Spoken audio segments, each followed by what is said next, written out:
and suddenly I was a little frightened. I suddenly felt just a little empty inside and a little lonely about the whole thing. I implied that Audie Murphy struggled with alcohol and drug addiction in the 50s and 60s. On May 28, 1971, a small plane carrying America's most decorated war hero vanished into the fog-shrouded Virginia mountains. The Audie Murphy mystery seemed straightforward. Tragic accident, pilot error, bad weather. For 50 years, we accepted this explanation, but the truth is finally being cracked open by newly declassified documents and forensic evidence that was found, and they reveal darker truth that isn't good. The nation's greatest hero may have been deliberately silenced by the very government he nearly died defending. This is the story they didn't want you to know. The fatal crash that changed everything. The morning of May 28, 1971, at a small airfield in Martinsville, Virginia, 6 people prepared to board a twin-engine Aero Commander, a 680. Among them was Audie Murphy. At 45 years old, Murphy had survived countless brushes with death on the battlefields of World War II, earning every combat medal his grateful nation could bestow. The pilot that day was Herman Butler, a seasoned aviator with over 8,000 hours of flight experience. Butler was no weekend hobbyist or inexperienced newcomer to the challenges of mountain flying. His reputation among those who knew him was one of cautious professionalism. Yet, on this particular morning, despite marginal weather conditions and the fog that reduced visibility across the mountain range, Butler made the decision to fly. 14 minutes after takeoff, the Aero Commander 680 slammed into Brush Mountain with devastating force. The impact was immediate and catastrophic. All 6 souls aboard were died instantly, their bodies scattered among the wreckage that littered the mountainside. The plane had essentially disintegrated upon contact with the unforgiving rock and timber, leaving behind a debris field that would take investigators days to fully document and recover. The official investigation by the National Transportation Safety Board moved with bureaucratic efficiency. Investigators examined what remained of the wreckage, interviewed witnesses, reviewed weather reports, and analyzed the flight path. Their conclusion came swiftly and seemed straightforward enough to satisfy the public's need for closure. Pilot error, they determined Herman Butler had made a fatal miscalculation by choosing to fly in adverse weather conditions through mountainous terrain. The poor visibility, combined with the challenging topography, had proven too much even for an experienced pilot. It was a tragic accident, nothing more. The case was closed, filed away in the archives of aviation disasters that claimed lives every year across American skies. For most Americans, this explanation was sufficient. Small planes crashed with unfortunate regularity, particularly in challenging terrain and poor weather. Murphy had simply been in the wrong place at the wrong time, a victim of the same laws of physics and human fallibility that claimed countless others. The nation grieved, honored his memory, and moved forward. But beneath this tidy narrative, inconsistencies lurked like shadows in fog. Those who knew Murphy best, particularly his widow Pamela, harbored doubts that would never fully dissipate. Aviation experts who reviewed the case quietly noted anomalies that didn't align with typical accident patterns. And in the decades that followed, fragments of evidence would slowly surface, each piece adding weight to a disturbing possibility that most Americans were entirely unprepared to consider. What if the official story was a carefully constructed lie designed to conceal a far darker truth? To understand why anyone would want to harm America's greatest war hero, one must first understand the extraordinary journey that brought Audie Murphy from the cotton fields of Texas to the heights of national glory, and ultimately to that fatal flight over Virginia. From dirt and deprivation to unimaginable glory, the story of Audie Murphy begins not with triumph, but with a level of poverty so grinding and relentless that it would have crushed most spirits before they had a chance to fully form. Born in 1925 in the unforgiving landscape of rural Hunt County, Texas, Murphy entered a world that offered little hope and even less mercy. His parents were sharecroppers, a polite term for what amounted to legalized servitude in the agricultural economy of the Depression-era South. The Murphy family worked land they would never own, harvesting crops that would never truly be theirs, trapped in a cycle of debt and desperation that stretched back generations. As the seventh of 12 children, young Audie competed for resources that were already scarce beyond imagination. The abandonment by his father when Audie was still a child shattered what little stability the family possessed. Suddenly, the young boy found himself thrust into the role of man of the house, a responsibility no child should bear, but one that Murphy accepted with a stoicism that would later serve him on the battlefields of Europe. When his mother succumbed to illness in 1941, the 16-year-old Murphy faced the impossible task of holding together what remained of his shattered family. His siblings were scattered to relatives and orphanages, a diaspora of broken dreams that would haunt Murphy for the rest of his life.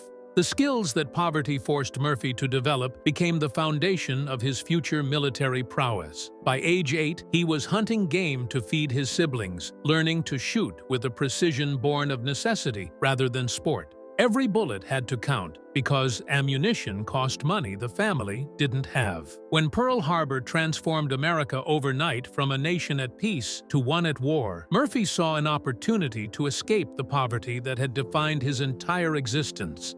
He attempted to enlist in the Marines, drawn by their reputation as elite fighters. They rejected him for being too small. He tried the Navy, hoping to see the world beyond the dirt roads of Texas. They rejected him for the same reason. He attempted to join the Army paratroopers, attracted by the extra pay that jump duty offered. Again, rejection. Through persistence and by falsifying his age, he finally convinced the Army infantry to accept him in 1942, just after his 17th birthday. What happened next would transform this undersized, undereducated farm boy into a legend whose exploits would seem impossible if they weren't meticulously documented by military historians. The brutality of combat in Europe would reveal gifts that poverty had unknowingly cultivated, turning Audie Murphy into the deadliest American soldier of the entire war. The making of an indestructible warrior. The transformation of Audie Murphy from rejected recruit to America's most lethal soldier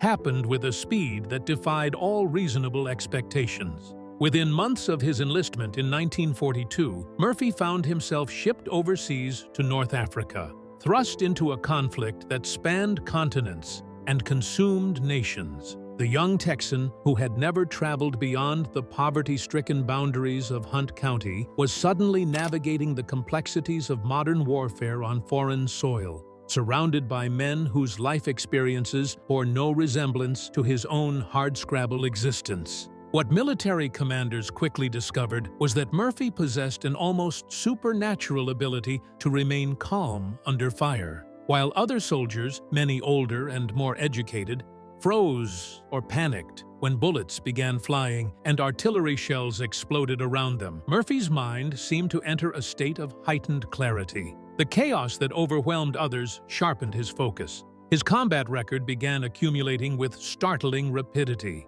During the Allied invasion of Sicily, Murphy single-handedly destroyed an Italian cavalry unit by capturing and turning German machine guns against enemy positions. In France, he infiltrated enemy lines to capture a German machine gun nest, then used the captured weapon to mow down advancing troops. Near Ramatuelle, he spent over an hour exposed in no man's land, directing artillery fire onto enemy soldiers with complete disregard for his own safety. Each action earned commendations, medals, and the growing respect of men who had initially dismissed him as too small and too young to be effective in combat. The pinnacle of Murphy's military career, the moment that would define him forever in American military history, came on a frozen January day in 1945. Near the French town of Holtzwihr, Murphy's company had been reduced from its original strength of 128 men to just 19 effective soldiers. They faced an overwhelming German force supported by tanks and artillery, a situation that should have resulted in immediate surrender or annihilation. As his surviving men retreated under the crushing enemy assault, Murphy made a decision that defied all military logic and self-preservation instinct. He climbed aboard a burning tank destroyer, fully aware that the vehicle could explode at any moment, and began using its machine gun to engage the advancing German infantry wounded in the leg. Standing atop what was essentially a mobile bomb, Murphy held his position for over an hour. war. He neutralized dozens of enemy soldiers, disrupted their coordinated assault, and then, when his ammunition finally ran dry, led a counterattack that drove the Germans back. For this action, performed at age 19, he received the Medal of Honor, the nation's highest military decoration. By the war's end, Murphy had earned every combat decoration the United States could bestow, plus 5 additional medals from France and Belgium. He had neutralized over 240 enemy combatants in documented engagements, been wounded 3 times, and risen from private to second lieutenant through battlefield commissions. His boyish face appeared on the cover of Life magazine, introducing America to its most decorated soldier, a genuine war hero at a time when the nation desperately needed symbols of courage and sacrifice. The fame that followed his return home seemed like a fairy tale ending to an improbable story. But for Audie Murphy, surviving the war would prove to be merely the beginning of a different kind of battle. One fought not on foreign soil, but within the confines of his own tormented mind. Hollywood beckoned with promises of fortune and continued glory. Yet the demons Murphy had acquired in the forests of Europe would follow him into the sound stages of California, threatening to destroy everything his wartime heroism had earned. Hollywood lights and inner darkness.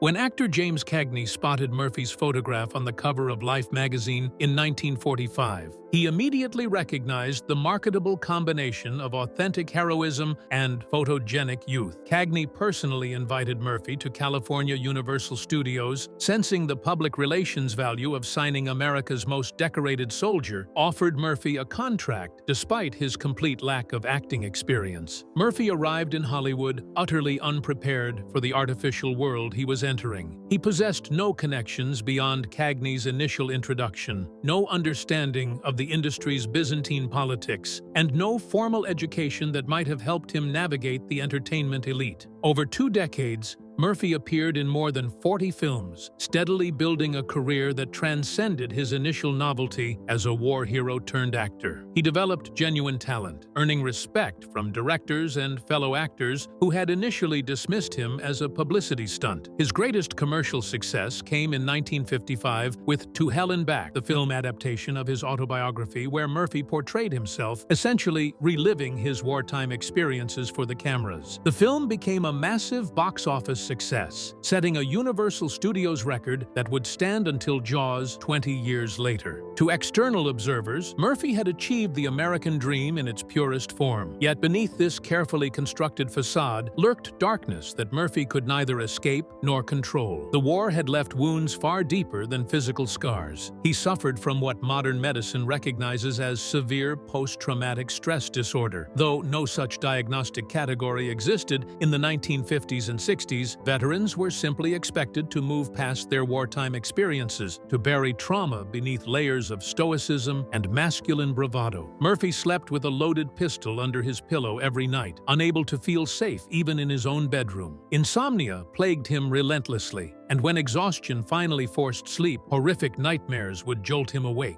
He became addicted to prescription sleeping pills, gambled compulsively, and suffered increasingly volatile mood swings. His first marriage to actress Wanda Hendricks collapsed after 2 years, with Hendricks later revealing the night when Murphy, trapped in a nightmare, had held her at gunpoint before fully awakening. His second marriage to Pamela Archer proved more durable, producing 2 sons and providing stability. Murphy had never known, but even Pamela's patience couldn't erase the demons haunting her husband. What distinguished Murphy from countless other suffering veterans was his revolutionary willingness to speak openly about his psychological struggles. In an era when admitting mental health challenges was considered weakness, Murphy refused to remain silent. He began advocating publicly for better treatment of veterans experiencing similar symptoms, pushing for government studies of combat trauma, and using his celebrity platform to legitimize psychological wounds as genuine medical conditions. This advocacy work, which seemed merely compassionate at the time, would eventually place Murphy on a collision course with powerful institutions that had strong incentives to keep the true psychological costs of war hidden from public view. The veteran's champion and growing shadows. By the late 1960s, Audie Murphy had evolved from Hollywood actor into something far more significant and potentially dangerous to powerful interests. Murphy's personal struggles with post-traumatic stress disorder had given him intimate understanding of combat's psychological toll, and his natural empathy drove him to speak for those who lacked his platform. Murphy began making regular visits to Veterans Administration hospitals across the country, spending hours talking with men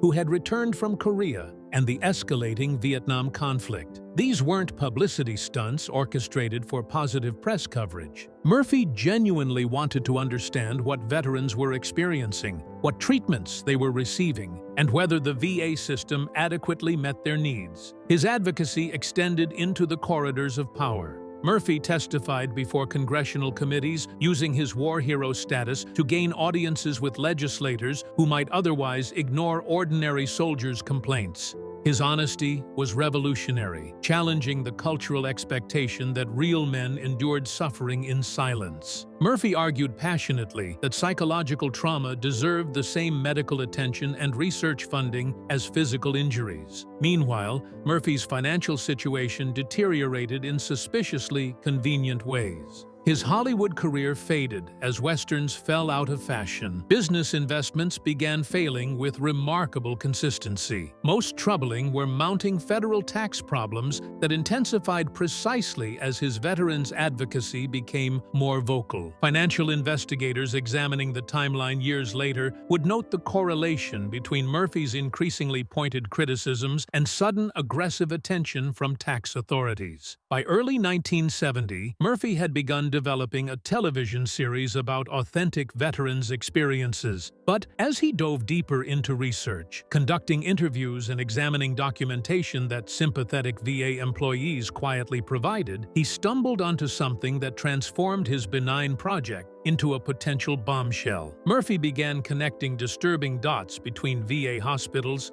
defense contractors, and shadowy research initiatives linked to intelligence agencies. He identified specific facilities where questionable activities occurred, compiled testimony from veterans who believed they'd been subjected to non-consensual experiments, and traced federal funds flowing from the VA into intelligence-connected front organizations. His investigation was meticulous, applying the same careful attention that had made him such an effective soldier. Murphy scheduled meetings with investigative journalists from major publications for June 1971. He contacted his attorney about establishing a legal defense fund for VA whistleblowers. He was preparing to expose what he'd discovered, using his celebrity and moral authority to force public attention onto crimes committed against vulnerable veterans. But someone was watching Murphy's activities very carefully, and they had no intention of allowing America's greatest war hero to become its most dangerous whistleblower. The 14 minutes that changed history. The morning of May 28, 1971, began with deceptive normalcy at the small Martinsville, Virginia airfield Audie. Murphy arrived for what appeared to be a routine business flight to meet with potential investors. He was accompanied by 5 others, including pilot Herman Butler,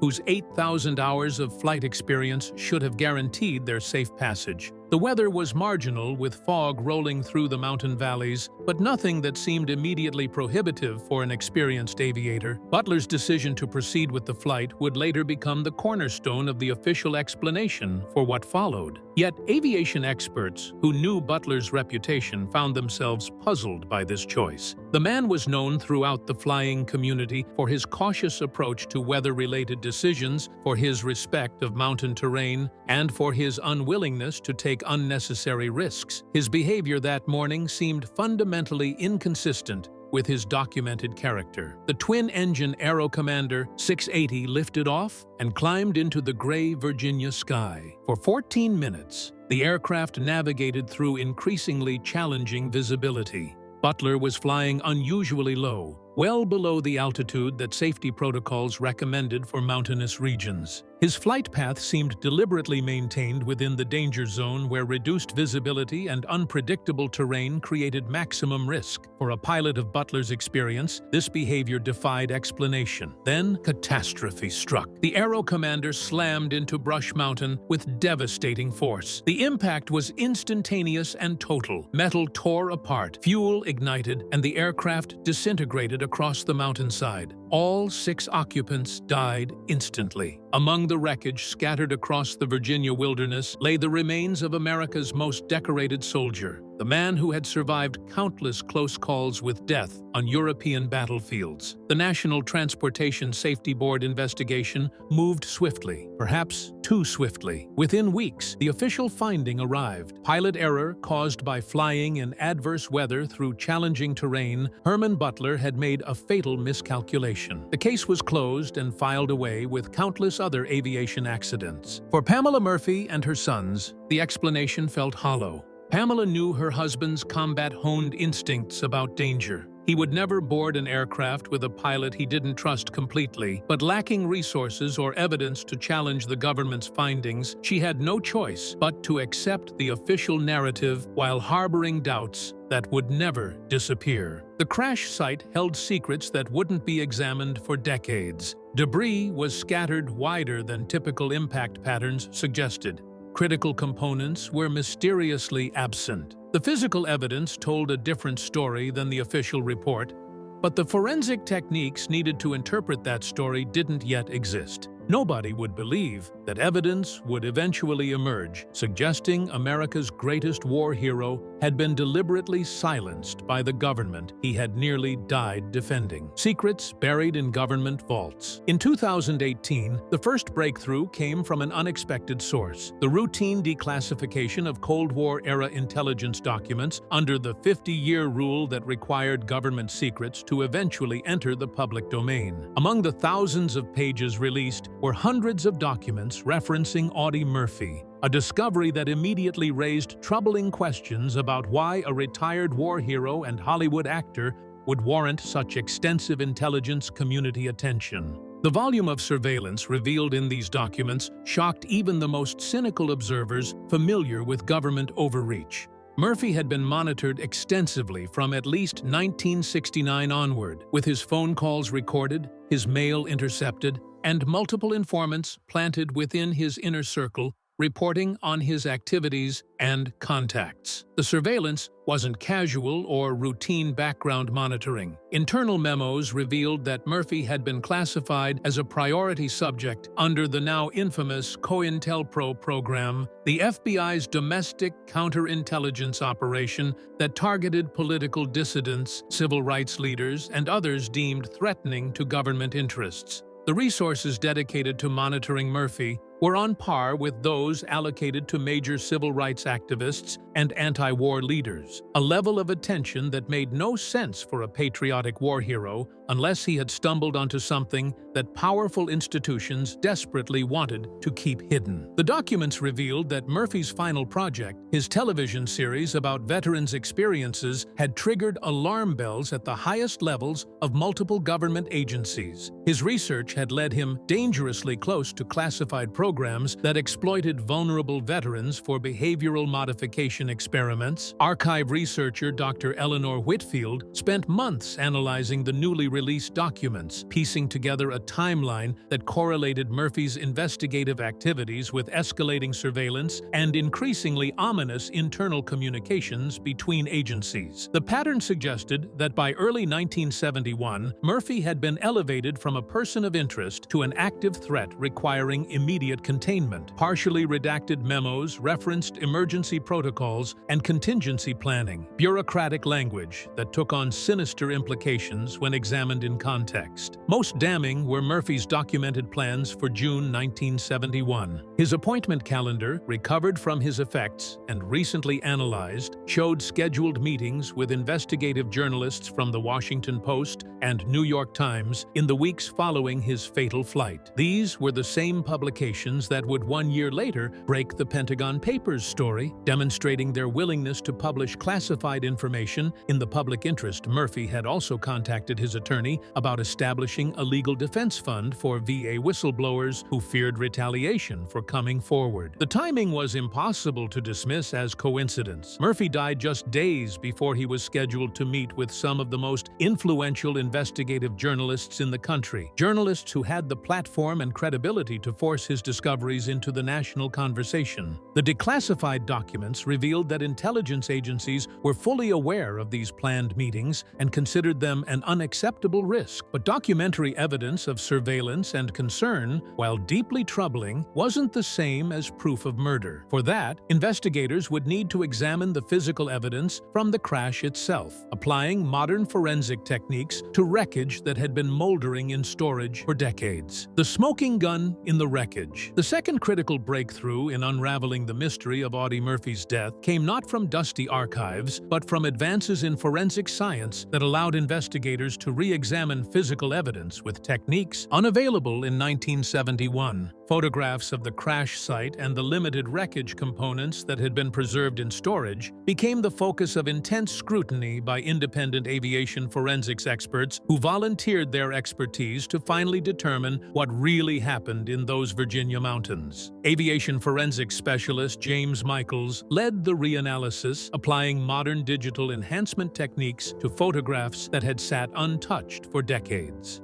What emerged from this painstaking examination was deeply disturbing. Michaels identified tool marks on critical control components that were inconsistent with factory installation or standard maintenance procedures. These marks suggested deliberate modification, alterations specifically designed to remain invisible during routine pre-flight inspections, but guaranteed to cause catastrophic failure once the aircraft encountered stress. The most damning evidence focused on the elevator control cables, the critical system allowing pilots to control the aircraft's pitch and altitude. Metallurgical analysis of preserved fragments revealed stress patterns completely inconsistent with normal wear or manufacturing defects. The specific pattern of metal fatigue suggested the components had been deliberately scored or partially cut using a technique that would ensure failure under turbulence while appearing to be standard mechanical breakdown. For someone with the right training and access, it represented the perfect sabotage method, virtually untraceable, guaranteed to be fatal, and easily attributed to weather conditions or pilot error. The reanalysis also addressed the puzzling debris distribution that had been noted but never properly investigated in the original examination. Components were scattered across a wider area than typical controlled flight into terrain accidents would produce, suggesting that critical parts had separated from the aircraft before impact rather than as a result of the crash itself. This pattern was consistent with in-flight structural failure, the kind that would occur if control systems had been deliberately weakened and then failed when the aircraft encountered the predictable turbulence of mountain flying. Perhaps most chilling was the testimony that emerged alongside the forensic reanalysis. In 2020, a former technician who had worked at the Martinsville airport finally came forward after carrying his secret for nearly 50 years. Speaking on condition of anonymity due to ongoing security concerns, he described seeing two unknown men working on Murphy's plane the night before the fatal flight. These men had credentials that prevented him from questioning their presence, but they were not part of the regular maintenance crew and left no official record of their work. When he mentioned seeing them the day after the crash, his supervisor ordered him to forget he had witnessed anything. The technician's account aligned perfectly with the physical evidence of tampering. Someone with official credentials and specialized knowledge had gained access to Murphy's aircraft and made modifications designed to cause catastrophic failure that would appear accidental. The operation bore all the hallmarks of professional covert action, the kind of expertise that only intelligence agencies possessed during that era. Adding further weight to the sabotage theory was testimony from a former intelligence operative now in his 90s. In a sworn affidavit provided through his attorney, he claimed direct knowledge that Murphy's death was not accidental, but rather a containment operation authorized at the highest levels after Murphy was deemed a priority threat to sensitive programs. While the operative denied personal involvement in the crash itself, his testimony corroborated details found in partially redacted documents and aligned with flight records placing known intelligence assets near Martinsville in the days before Murphy's final flight. The evidence was no longer circumstantial or speculative. Physical proof of tampering, combined with eyewitness testimony and documentary evidence, created a comprehensive picture of deliberate assassination disguised as an accident. But one question remained unanswered. Who specifically had given the order, and how high did the conspiracy reach? The cover-up revealed the most damning evidence of conspiracy emerged not from the crash site itself, but from internal government communications that were never meant to see public light. Among the declassified documents were memos that revealed a coordinated effort to ensure the crash investigation reached a predetermined conclusion, with specific instructions designed to prevent any deviation from the official narrative of pilot error and adverse weather conditions. One particularly chilling memo, dated June 3, 1971, less than a week after Murphy's death, contained language that left little room for interpretation. Though heavily redacted, the visible portions stated clearly that the issue had been resolved per an operation whose name had been blacked out. The memo confirmed that the investigation was proceeding as planned, with expected conclusions, and noted that all assets were in place to manage any deviations from the established narrative. The terminology used in these communications was unmistakable to anyone familiar with intelligence operations. This wasn't the language of accident investigation or routine government procedure. These were operational directives, instructions for managing a covert action and its aftermath. The memos revealed that specific individuals had been assigned to monitor the NTSB investigation, to redirect inquiries that veered too close to uncomfortable truths, and to ensure that witness testimonies contradicting the official story were minimized or excluded from the final report. Further documentation showed that certain NTSB investigators who questioned aspects of the official findings faced career consequences. Promotions were delayed, transfers to undesirable assignments occurred, and in at least 2 cases, investigators left the agency entirely shortly after the Murphy investigation concluded. While no smoking gun directly threatened these individuals, the pattern suggested an environment where asking the wrong questions carried professional risks that most bureaucrats wisely chose to avoid. Even more disturbing were the efforts to suppress Murphy's research materials. The briefcase Murphy had been carrying on the fatal flight, which reportedly contained documentation of his VA investigation findings, was never properly inventoried in the official crash evidence list. Witnesses who saw the briefcase recovered from the wreckage reported that it appeared to have been rifled through, with papers scattered and some clearly missing. By the time Murphy's family received his personal effects, the briefcase contained only innocuous business documents with no mention of the explosive VA research that had consumed his final months. The pattern was unmistakable. This wasn't simply bureaucratic incompetence or standard accident investigation procedure. This was a deliberate, coordinated operation to eliminate a threat and ensure that the truth remained buried alongside America's greatest war hero. If you enjoyed this video, like and subscribe, and also click the next video shown on your screen.